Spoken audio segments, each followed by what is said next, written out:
एगो वीडियो बहुत ज्यादा वायरल होता।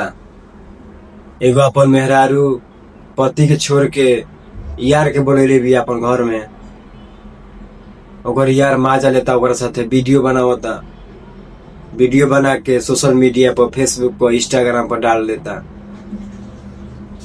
तो हम औरत से कहता नहीं ऐसा काम मत करो लो, ठीक ना।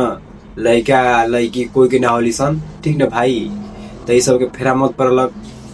अब उनकर का हाल होत हुई, अब वो तो पतियों छोड़ी, उनकर यारो छोड़ी, वो कहीं के ना रही, ना घर के रहली ना घाट के रहली। यही से 10 जगह मुंह ना मारे के चाही। जोन मिलल बा जोने पर सब्र करे के चाही। बाकी इनकर तो लगा रहे, आग लगा रहे शरीर में कि हमारे यार हवस मिटा दे। अरे हवस का मिटो लगू, पूरा दुनिया जना दे लगू।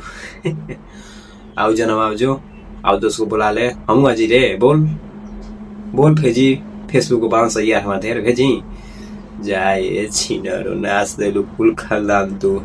राम राम राम।